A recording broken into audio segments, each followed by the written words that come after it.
예수님께서 공생애에 하신 일을 세 가지로 분류할 수 있는데, 그것은 첫째는 말씀을 선포하시는 일이요, preaching 하시는 일이요, 두 번째는 말씀을 가르치신 일입니다. teaching을 하셨고, 그리고 세 번째로 예수께서 하신 일이 병자를 고치시는 일이었습니다. 힐링 사역을 하셨는데, 이 세 가지는 오늘날도 교회가 해야 되는 사역입니다. 많은 교회가 우리는 말씀 교회다, 어떤 교회는 우리는 성령 교회다, 이런 식으로 자신을 분류하려고 하는데, 성경 어느 곳에도 말씀과 성령이 분리됐다는 그런 구절은 없고, 오히려 성령이 역사하시는 곳에 말씀이 바르게 선포되고, 말씀이 바르게 선포되는 곳에 성령의 능력이 나타나게 되어 있습니다. 초대교회 사도들이 합심해서 기도한 그 구한 그 내용을 보면, 하나님, 오늘 주의 종으로 하여금 말씀을 담대히 전하게 하시고 주께서 팔을 내미사 병자를 고치시고 주 예수의 이름으로 이적과 기사가 나타나게 해달라, 그렇게 구한 것을 볼 수 있는데, 예수께서도 말씀을 증거하시고 가르치시고 그리고 병자를 고치신 것과 같이 제자들에게도 그렇게 할 것을 명하셨고, 오늘도 주님께서 우리 가운데 은혜를 베푸셔서 이러한 역사가 이루어지게 하시는 것입니다. 그러므로 예수님이 하신 일이 이 세 가지, 전하는 일, 가르치는 일, 그리고 치유하시는 일 외에도 한 가지 예수께서 더 하신 일이 있는데, 그것은 제자를 만드신 일입니다. 예수님은 어디를 가든지 갈릴리 호숫가를 지나가시며 제자들 어부들을 부르시고 너희는 나를 따라오너라, 내가 너희로 사람을 낚는 어부가 되게 하리라. 사람을 부르시고 그들로 하여금 일꾼이 되게 하시고, 그리고 그들이 예수님의 일에 동역하게 하셨습니다. 이것이 중요합니다. 예수님은 3년 동안 일하시고 십자가에 달려 죽으시고 부활하시고 승천하셨습니다. 지금 이 땅에 예수님께서 몸으로 계시지 않습니다. 예수님이 우리 눈에 보이지 않습니다. 그럼에도 불구하고 예수님의 일이 지금도 계속되고 있습니다. 어떤 방법을 통해서 계속되고 있습니까? 교회를 통해서 계속되고 있습니다. 그리스도인들을 통해서, 오늘날 이 땅에 준비되어 있는 당신의 제자들을 통해서 예수께서 당신의 이 일을 계속하고 계시다는 사실을 우리가 기억해야 됩니다. 그러므로 우리가 교회를 볼 때 오늘날 교회의 모습 속에서 우리는 첫째는 우리 가운데 역사하시는 예수님을 볼 수 있어야 됩니다. 성령으로 말미암아. 그러니까 사람이 일을 하는 것 같지만 사람의 힘으로 되는 것이 아니고 성령께서 우리 가운데 일하고 계십니다. 예수께서 약속하시기를 두세 사람이 내 이름으로 모이는 곳에 내가 그들 가운데에 있다. 이건 우리 가운데 눈에 보이지는 않지만 성령께서 함께 계시고 우리를 통해 일하시는 것을 말씀하고 계시는 것입니다. 그리고 두 번째로 오늘날 교회의 모습 속에서 우리는 사람을 통해서 일하시는 주님의 모습을 봐야 됩니다. 주님께서 일하시지만 사람을 통해 일하십니다. 일꾼이 필요합니다. 그래서 예수님과 사람이 함께 일합니다. 이 얼마나 대단한 일입니까? 인간에게 위대한 사명을 주셨습니다. 그러므로 복음을 전하는 일은 예수님의 일이요 동시에 사람의 일입니다. 예수님도 일하시지만 동시에 사람도 수고해야 됩니다. 그러므로 영적인 부흥이 일어나는 곳에는 구원받는 사람들, 회개받는 사람, 회개하는 사람들, 치유받는 사람들이 많이 생기지만 동시에 하나님의 일꾼으로 헌신하는 사람들이 많이 생기게 되어 있습니다. 오늘날 우리나라에 신학교가 남발하지 않습니까? 무호가 신학교, 그리고 신학교가 많은 것뿐만이 아니고 신학교 들어가는 일이 얼마나 어려운지 몰라요. 장신대에 들어가려면 보통 2년, 3년 재수해서 들어가는 사람들이 많습니다. 이게 사회적인 문제라 그렇게 지적하는 분들도 있지만 여러분, 그러나 주님을 섬기고자 하는 사람들이 많다는 것은 그만큼 우리나라에 영적인 부흥이 있었다는 결과로 보여지는 것입니다. 부응하지 않는 곳에 이러한 역사가 일어날 수 없습니다. 그러므로 복음의 일꾼들이 세워지는 것은 부흥의 자연적인 결과이기도 하지만 동시에 의도적인 것이기도 합니다. 여러분, 부모가 자녀를 키울 때 그 자녀의 키가 커지는 것은 자연적인 결과입니다. 이 아이가 나이를 먹어가면서 자연스럽게 키가 커지게 되어 있습니다. 그러나 부모가 자연스럽게 커지도록 내버려 두지 않잖아요. 의도적으로 우리 아이는 적어도 180은 돼야 되겠다. 다 그렇게 생각하고 어렸을 때부터 키 크는 음식, 우유 중에서도 무슨 DHA가 있다든가 정말 있는지 없는지는 모르겠지만 있다고 하니까 그것을 사지 않습니까? 의도적으로 아이들이 건강하고 키가 크게 하기 위한 것입니다. 마찬가지로 교인들로 하여금 헌신된 제자가 되는 것은 자연적인 결과이기도 하지만 동시에 의도적인 것입니다. 오늘날 교회에서. 그러므로 교회마다 노력해야 되는 것은 교인들을 제자화하는 일입니다. 여러분, 지금 이 사회에 예수 믿는 사람들이 많지만 예수 믿는 사람들이 갖고 있는 엄청난 잠재력이 허비되고 있지 않습니까? 많은 사람들이 그저 교회에 열심히 오고 주일날 빠지지 않고 예배 참석하고 자리에 앉아서 은혜만 받으면 된다. 이런 식으로 수동적인 그리스도인의 삶, 수동적인 신앙생활을 배우고 있습니다. 그저 열심히 참석하고 열심히 모이고 이것으로 그들의 본분을 다하는 것으로 생각하는데, 그러나 예수께서는 군중이 모이기도 하셨지만 늘 그들 가운데에서 일꾼들을 찾으시고 일꾼들을 선택하시고 그들을 훈련시키시고 그들에게 사명을 맡기시고 그들에게 능력을 부여하시는 일을 하셨습니다. 왜 우리가 성령을 강조합니까? 성령께서는 일꾼들에게 부어주시는 하나님의 능력이기 때문. 성령을 받으면 너희가 권능을 받고 예루살렘과 온 유다와 사마리아와 땅끝까지 이르러 내 증인이 되리라 말씀하셨어요. 성령을 받는 것과 권능을 받는 것과 예수 그리스도의 일꾼이 되는 것은 뗄래야 뗄 수 없는 긴밀한 관계가 되는 것입니다. 그러므로 모든 그리스도인들은 제사장이요 사역자입니다.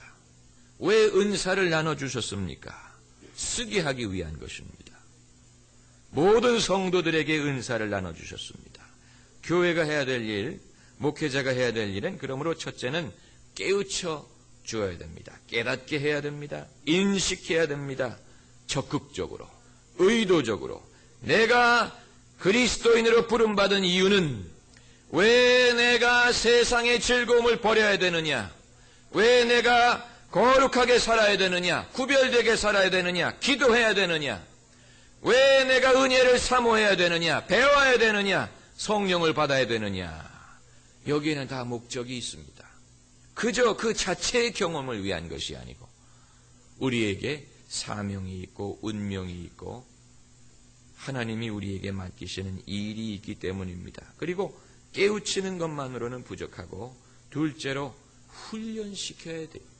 많은 사람들이 마음은 굴뚝 같은데 내가 구체적으로 무슨 일을 해야 될지 알지 못하고 그리고 그것을 안다고 하더라도 어떻게 해야 되는지 몰라요. 그게 문제입니다.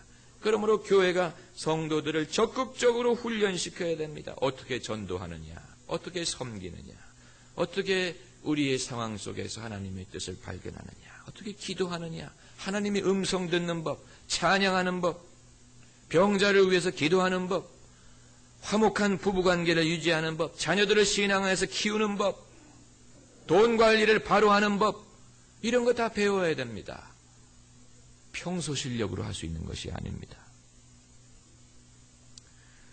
예수님께서는 대중을 대상으로 하신 말씀들이 있었습니다. 이 설교하시는 말씀들은 대중을 염두에 두고 그 중에는 불신자들도 있고 호기심으로 찾아온 사람들도 있고 이런 대중을 듣게 하기 위해서 하신 말씀도 있었지만 그러나 제자들끼리 모였을 때는 대중에게는 하시지 않는 말씀을 그들에게 하셨습니다.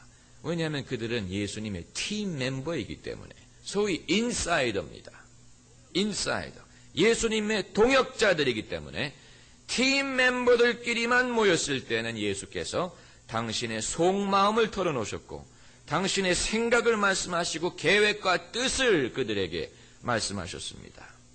오늘 본문 말씀도 이제 이 사마리아 우물가의 여인에게 전도하신 다음에 제자들끼리 모였을 때 예수께서 당신의 속마음을 그들에게 털어놓으십니다. 우리는 이 본문에서 어떤 모습을 상기할 수 있느냐면 이 운동선수들이 운동 경기를 막 끝내고 탈의실에 모였을 때 코치가 그들을 불러놓고 그날의 경기를 복습하게 하는 것과 비슷하게 생각하면 됩니다. 당신의 팀 멤버들끼리 모아놓고 예수님께서는 그런 일을 많이 하셨어요. 그래서 비유를 말씀하셨을 때에도 따로 제자들을 불러놓고 제자들이 예수님께 묻지 않았습니까? 그 씨 뿌리는 자의 비유가 무슨 뜻입니까?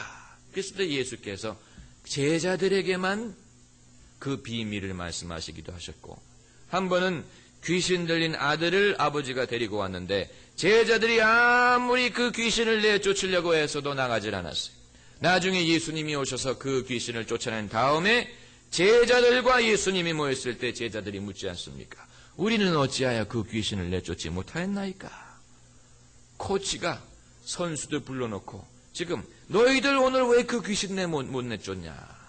왜 오늘 그 일을 하지 못했느냐? 독려하는 것과 같은 그런 대화입니다. 그때 예수께서 이는 너희의 믿음이 부족해서 그렇다. 기도 이외에는 이런 이유가 나가는 일이 없다. 여러분, 하나님과의 대화의 내용이 풍성하십니까? 빈약하십니까? 주님과의 팀 멤버가 되는 주님께서 당신의 뜻과 계획과 주님께서 기뻐하시는 것과 기뻐하지 않은 것, 그 속마음을 우리에게 말씀하여 주실 것입니다. 이게 바로 친밀함이에요. 친밀함. 기도, 우리의 기도가 하나님과의 친밀한 관계 속에 들어가게 되면 기도의 언어가 풍성해집니다. 기도 시간이 즐거워집니다. 하나님께서 당신의 뜻을 우리에게 세미한 음성으로 말씀을 하세요. 팀 멤버들에게 주어지는 특권입니다. 오늘 본문에서 예수께서 제자들과 말씀하시며 추수밭에 대해서 말씀하십니다. 추수밭. 추수감사절이 다가오지 않습니까? 성경에서 추수라는 것은 상징적인 언어입니다. 구원받기 위해 준비된 영혼들을 거두어 드리는 것을 추수에 비교합니다. 그러니까 아직 추수가 이루어지지 않고 준비된 추수밭이라는 것은 아직 거두어 드리지는 않았지만 구원받기 위해서 준비된 영혼들을 말하고 있습니다. 그런데 그리스도인이 예수 그리스도의 동역자라는 사실을 깨닫기 이전에는 이 추수밭이 눈에 보이지 않습니다. 그것이 문제입니다. 그래서 제자가 되지 못한 사람이 가게를 운영할 때는요, 가게에 드나드는 모든 손님이 그저 손님으로만 보이고 그 주머니에 들어가 있는 돈에만 관심이 있습니다. 그러나 제자가 되고 난 다음에는 가게에 들어오는 모든 손님들이 전도의 대상자로 눈에 보이기를 시작합니다. 학교에서 학생을 가르치는 선생, 제자화가 되기 전에는 그저 말 안 듣고 떠드는 학생으로만 보이지만 제자화가 된 다음에는 다 불쌍한 영혼이요 하나님을 필요로 하는 어린 영혼으로 보이기를 시작합니다. 동창들과 만날 때 제자가 되지 않은 사람은 동창 모임에 가면 또 남편이 돈을 얼마나 벌고 무슨 옷을 입고 이런 것만 생각한다고 생각하지만 제자화가 된 다음에는 얘들이 사회적으로는 부를 가졌을지 모르고 부족함이 없이 사는 것처럼 보일지 모르지만 다 고독한 영혼이요 예수님을 필요로 하는 영혼이다 라는 것이 눈에 보이기를 시작하는 거예요. 이게 35절 본문에 있는 것처럼 눈을 들어 밭을 보라 희어져 추수하게 되었도다. 밭을 볼 수 있는 사람의 모습입니다. 어느 교인이 남편께서 소아과를 운영하시는데 이제 그 교회가 아니고 병원의 인테리어를 다시 하면서 작은 방을 만들고 싶다 그랬어요. 왜 방을 만드느냐? 그 아이들을 데리고 오는 엄마들이 추수밭으로 보이는 거예요. 그래서 이 엄마들을 데리고 상담도 해주고 신앙 상담도 하고 싶은 마음으로 방을 만들겠다. 여러분, 밭이 보이는 사람의 모습입니다. 여러분 주위에 있는 추수할 밭이 눈에 보입니까? 우리가 추수감사절에 즐겨 부르는 찬송가 308장, 이건 추수감사절 노래가 아니고 복음 전도에 대한 노래입니다. 넓은 들에 익은 곡식 황금 물결 뒤치고 곳곳마다 태양빛에 향기 진동하도다. 무르익은 저 곡식은 낯을 기다리는데 기회 지나가기 전에 어서 추수합시다. 이 가사는 농부들에게 빨리 이 벼단을 거둬들입시다, 그런 독려하는 노래가 아니고, 이 가사는 복음에 대한 가사요, 전도와 선교음, 넓은 들에 익은 곡식 황금 물결 뒤치며. 여러분, 우리나라가 얼마나 넓은 들입니까? 안 믿는 영혼들이 얼마나 많습니까? 2절 가사를 보면 추수할 것 많은 때에 일꾼 심히 적으니. 예수 믿는 사람들이 이렇게 많은데 무슨 일꾼이 적다는 겁니까? 적습니다. 제자화된 사람, 추수밭을 볼 수 있는 사람은 적습니다. 보기는 하더라도 어떻게 거둬들이는지 훈련받지 않은 사람들은, 받은 사람들은 적습니다. 일꾼 심히 적으니 열심히 있는 일꾼들을 주여 보내주소서. 이것이 우리의 기도가 되어야 됩니다. 주여, 열심히 있는 일꾼들을 보내주소서. 먼 동틀 때 일어나서 일찍 들에 나아가 황혼 때가 되기까지 추수하게 하소서. 성도 여러분들 중에는 아직 먼 동이 트고 있는 분들도 계십니다. 젊은 사람, 아직도 새파랗게 젊은 분들도 있고 황혼 때를 맞이한 분들도 있습니다만은, 중요한 것은 먼 동틀 때 일어나서 들에 나가 일해야 되고 황혼 때가 될 때까지 주님을 섬기는 일에는 은퇴가 없고 명퇴도 없고 조기도 없습니다. 요즘에 구조조정하면서 소위 명퇴 대상이 되신 분들이 안 먹는 생선이 조기와 명퇴래요. 그러나 주님의 일을 하는 데에는 은퇴라는 것이 없습니다. 황혼 때가 될 때까지 주님이 우리를 쓰신다는 얘기입니다. 얼마나 귀한 은혜인지 몰라요. 오늘날 교회 성장이 둔화됐다, 정체됐다 그럽니다마는, 이 세상에 죄인들이 많은 한은, 여러분, 교회를 기업체로 본다면 교회 고객은 죄인입니다. 아멘. 교회의 잠재적인 고객은 죄인입니다. 그러므로 이 세상에 죄인이 많은 한은 교회는 불경기를 누릴 수가 없습니다. 이 사실을 알아야 돼요. 이게 바로 믿음입니다. 그런데 예수 믿는 사람들이 오래 믿을수록 불신자들로부터 지리적으로, 심리적으로 멀어집니다. 여러분 주위에 예수 안 믿는 사람으로서 친한 사람이 몇 명이나 되십니까? 근데 신앙생활을 오래 할수록 점점 줄어드는 것 같지 않아요? 그게 그 사람들이 다 전도했기 때문에 줄어든다면 기쁜 일이지만, 점점 그들로부터 멀어지기 때문에 줄어든다면 우리는 추수밭으로부터 멀어지고 있는 겁니다. 제가 몇 년 전까지 민방위 훈련을 받았는데요, 민방위 훈련처럼 지루한 게 없습니다. 하루 종일 가가지고 별로 쓸모없는 강의를 하루 종일 들어야 됩니다. 그래서 전부 다 졸든지 신문 보든지 하는데, 이제는 신문도 갖고 들어가지 못하게 합니다. 휴식 시간이 있는데요, 저는 우리나라에 담배 피는 남자가 그렇게 많은지 몰랐어요. 거의 대부분이 들어앉아서 휴식 시간에 담배를 피고 있는데요, 담배 피는 사람들을 보면요, 왠지 이질감이 느껴지더라고요. 그래서 제 마음속에 저 사람들이 과연 신앙에 관심이 있을까 의아하게 생각이 되는. 그런데 한 가지 제가 잊어버리는 것은, 저도 대학교 다닐 때 담배를 폈다는 사실. 저도 옛날에 저렇게 담배를 폈었는데 뭡니까? 잊어버렸어요. 그때를 잊어버렸어요. 멀어졌어요. 나도 저런 사람, 똑같은 사람인데 마음속으로 그렇게 생각하지 않고 이질적으로 생각하고 있다는 겁니다. 그게 저의 모습이, 예수 믿는 사람들의 모습입니다. 다르지 않아요. 달라봤자 얼마나 다릅니까? 우리가 그들보다 얼마나 다릅니까 도대체? 얼마나 거룩합니까? 다르지 않아요. 남의 얘기가 아닙니다. 여러분, 불신자들이 복음 자체에 대해서는 마음이 닫혀 있을 수 있지만 예수 믿는 사람들에게 대해서는 마음이 열려 있어요. 그러니까 예수 믿는 여자랑 결혼했지. 예수 믿는 사람들하고는 가까워요. 그건 벌써 그들과 우리 사이에 다리가 놓여 있다는 증거입니다. 벌써 주님께서 준비 작업을 하고 계시다는 얘기. 결코 남이 아니고 이방인이 아닙니다. 그래서 그리스도인들이 늘 주의해야 될 것은요, 내부지향적인 그리스도인이 되는 겁니다. 내부지향적 그리스도인은 뭡니까? 우리끼리 모이자, 우리끼리 은혜 받자, 우리끼리 친교하자, 우리끼리 놀자. 이게 내부지향적인 그리스도인입니다. 여러분, 전도할 때도, 우리가 전도할 때도 가라식의 전도하기보다는 오라식의 전도를 할 때가 많아요.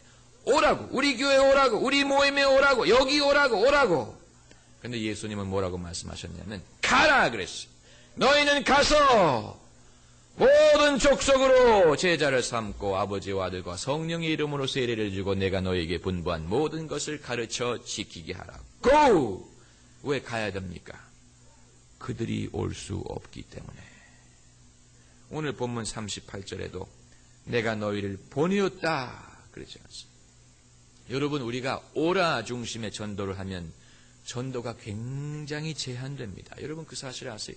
저도 목사지만 막상 사람을 전도하려고 하다 보면요, 오라식으로 전도를 하려고 하다 보면 이 사람이 우리 교회에 오기에는 집이 너무 멀고 주일날 일을 하고 아니면 우리 교회에 와서 섞일 것 같지 않고 이 제한이 많아요.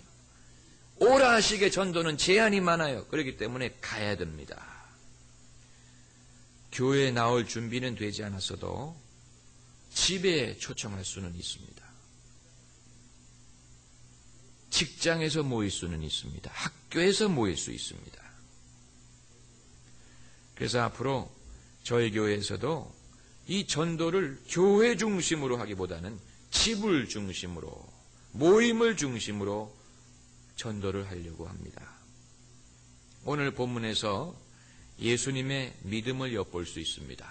지금 사마리아 사람 아직 예수님을 메시아로 믿지 않고 있는데 이들 가운데 아직 복음이 증거되지도 않았습니다. 그 일은 앞으로 오순절 성령 사건이 있은 다음에 유대와 사마리아와 땅끝까지 복음이 증거되게 될 겁니다. 그러나 아직 복음이 증거되지 않았지만 예수님은 믿음의 눈으로 이들을 보시기 때문에 오늘 본문에 있는 말씀처럼 희어져 추수하게 됐다. 그렇게 말씀하고 있는 것입니다. 마치 하나님이 자녀가 없는 아브라함과 사라를 보시고 그들에게 이름을 지어주시기를 아브라함에게는 열국의 아비라는 뜻으로 아브라함이람을 지어주고 사라에게는 열국의 어미라는 뜻으로 사라라는 이름을 지어주는 것과 마찬가지입니다. 지금은 자녀가 없지만 장차 그들의 후손이 땅의 모래와 같고 하늘의 별처럼 많아질 것을 내다보시고 그들을 그렇게 이름을 지어준 것처럼 오늘도 우리 육신의 눈으로 봤을 때는 아직 예수 믿는 사람들이 적습니다. 그러나 믿음의 눈으로 봤을 때는 큰 추수밭을 내다볼 수 있는 것입니다. 아멘. 넓은 추수밭. 이게 바로 믿음의 관점입니다.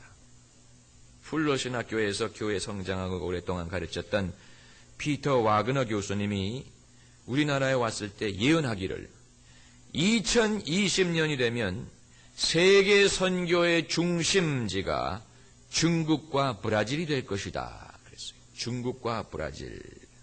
그런데 경제학자들의 흥미로운 전망을 보면요, 중국의 GNP가 2020년이 되면 미국을 능가하게 될 거다. 여러분, 그런 통계 들어보셨어요? 아주 흥미롭지 않습니까? 이게 우연의 일치 같습니까? 그렇지 않아요. 하나님이 쓰시려고 하는 국가는 경제적인 부흥도 주시게 되어 있습니다. 하나님이 쓰시려고 하니까 왜요? 복음 전하는데 돈이 얼마나 드는데 우리나라에 미국인, 외국인 선교사들이 들어와서 처음에 한 일이 뭡니까? 대학교 세우고 병원 세우고 고아원 세우고 엄청나게 투자를 했습니다. 그리고 지금까지 그 ROI가 엄청납니다. 그 투자에 거두어들이는 게. 그러므로 우리의 모습을 우리가 보면 우리나라도 70년대에 우리나라 교회가 엄청나게 부흥했는데 70년대 경제도 엄청나게 성장했습니다. 이 둘이 맞물렸습니다. 그런데 시간이 지나고 어떻게 됐습니까? 경제 위기와 소위 교회 성장 둔화가 거의 비슷한 시기에 일어났습니다. 그렇다고 해서 경제 발전이 하나님의 축복이라고 보는 게 아닙니다. 그러나 하나님이 우리에게 주시는 기회를 바른 목적으로 사용하지 못하면 그 기회를 거둬갈 수밖에 없는 겁니다. 주님께서 우리에게 경제적인 축복을 주셔서 땅끝까지 복음을 전하고 제사장 국가가 되고 의로운 민족이 되고 교회가 거룩하고 성도들이 세상의 빛과 소금이 되게 하시는데 만일 그 목적대로 우리가 살지 못하면 우리에게 주신 그 모든 기회를 거두어서 다른 민족에게 주실 수밖에 없는 겁니다. 촛대를 옮길 수밖에 없는 것입니다. 하나밖에 없는 달란트를 받았을 때 열매를 맺지 못하니까 그것을 뺏어서 있는 자에겐 더 주고 없는 자는 있는 것도 뺏어가게 하시는 것이 하나님의 섭리입니다. 그리고 차라리 이러한 경제적인 발전을 불을 거두어 가시는 것이 타락한 영혼에게는 나은 일이에요. 우리에게 이 경제가 발전하게 해주었더니 우리나라 사람들이 그것을 가지고 사치하고 방탕하고 육신의 쾌락을 위한 기회로 삼았기 때문에 그대로 내버려 두면 더 타락할 수밖에 없는 것입니다. 여러분, 우리가 시대의 흐름을 볼 수 있는 믿음의 안목을 키워야 됩니다. 깨어나야 될 시간입니다. 성도들이 잠들어 있어서는 안 됩니다. 그런데 잠자고 있는 예수 믿는 사람들이 엄청나게 많아요. 잠들어 있습니다. 열병을 앓고 누워 있습니다. 자빠져 있습니다. 일어나야 될 시간입니다. 우리의 비전은 다시 하나님께 부흥을 구하는 것입니다. 아멘. 부흥의 원리는 무엇이냐? 아주 심플합니다. 예수께서 흥하시는 것이 부흥이. 예수께서 흥하시고 내가 쇠하면 부흥이 오게 돼 있어요. 가정에도 내 고집을 꺾고 내 주장을 굽히고 내가 쇠하면 가정이 평안할 수 있고 화목할 수 있고 행복할 수 있어요.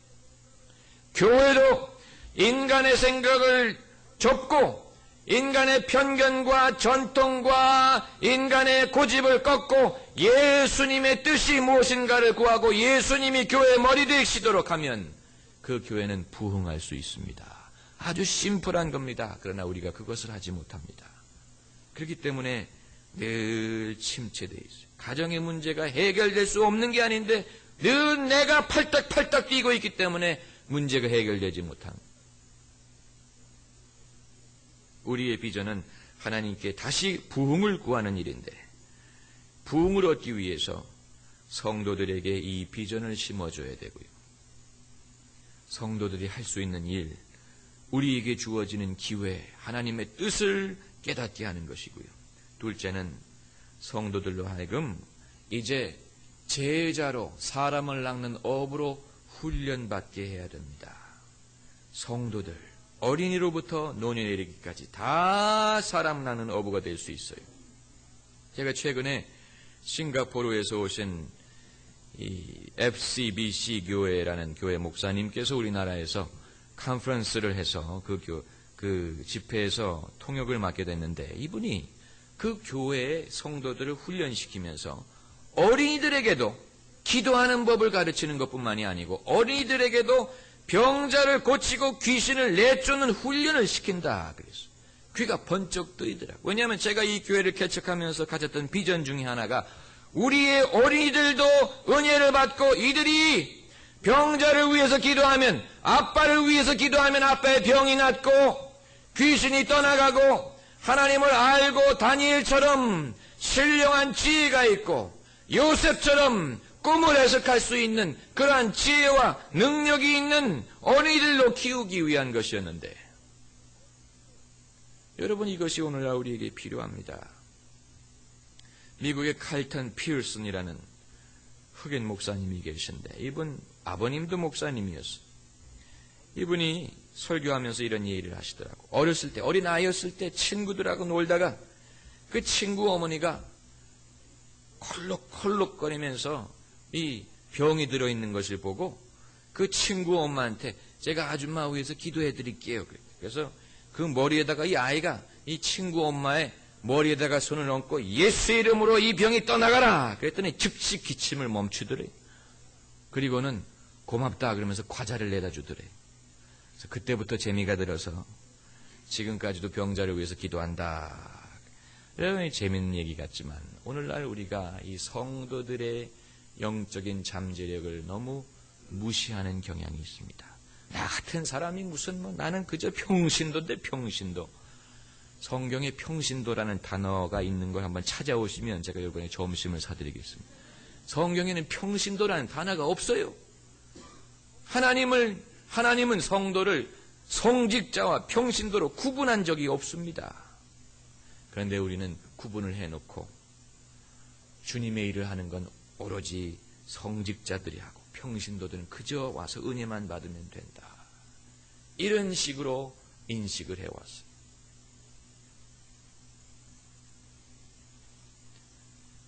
종교개혁의 철학은 그것이 아니었는데 만인 제사장설이었어요. 오늘 본문에서 예수님께서 나의 양식은 이라는 말씀을 하십니다. 나의 양식은 My food, 나의 양식은 나의 보내신 이의 뜻을 행하되 그의 일을 온전히 이루는 것이니라 했습니다. 나의 양식. 양식이라는 것은 우리는 육신적인 것으로 생각합니다. 육신을 위한 것. 지금 예수께서 우물가로 가신 이유는 피곤해서 쉬기 위해서였습니다. 그러나 쉬려고 갔는데 그 우물가에서 영혼을 구원한 일이 있었어요. 그러자 예수께서는 필요도 잊으시고 전심을 다해서 영혼 구원하는 일에 몰두하시면서 제자들이 다시 왔을 때 내 양식은 나를 보내신 이의 뜻을 하고 그것을 온전히 이루는 것이다. 그랬어요. 다시 말하면 나의 만족은 주님께서 나에게 시키시는 이 일을 할 때 내가 힘을 얻는다. 내가 소생한다. 마음이 다시 만족하다. 기쁘다. 나는 주님의 일을 할 때 내가 쉰다. 그런 뜻이. 우리는 오늘날 우리의 만족을 어디에서 얻습니까? 어디에서 여러분의 양식이 있습니까? 그리고 주님께서 나를 보내신 이의 뜻을 행하되 그 일을 온전히 이루는 것이다. 그랬습니다. 여러분, 한국 사람들의 이 기질이 어떤지 아십니까? 냄비와 같아요. 쉽게 흥분합니다. 그리고 쉽게 가라앉습니다. 쉽게 만족하고요. 쉽게 일을 끝내려고 합니다. 그래서 조금만 잘 된다 하면 실수하고 교만하고 넘어지고요. 연예인들도 조금 떴다가 사라지고요. 꾸준하지 못하고 장기적인 안목을 갖지 못하고 장기적인 승리를 바라보지 못합니다. 그것이 우리 민족의 단점입니다. 냄비와 같습니다. 예수께서는 나의 보내신 이의 뜻을 행하되 그 일을 온전히 이루는 것이다. 온전히. 예수께서는 그 말씀을 하시는 그 순간에 아직 그것을 온전히 이루지 못했습니다. 언제 온전히 이루었습니까? 십자가에 달렸었을 때 다 이루었도다. 그때 비로소 온전히 이룬 겁니다. 오늘날 성도들이 우리에게 맡기시는 하나님의 일, 하나님의 뜻을 온전히 이루기 위해서는 믿음이 있어야 되고요. 인내해야 되고 희생해야 되고 인격이 필요하고 그리고 우리도 우리의 십자가를 질 수 있어야 됩니다. 그때 우리를 보내신 이의 뜻을 온전히 이룰 수 있게 될 것입니다. 기도하십시다.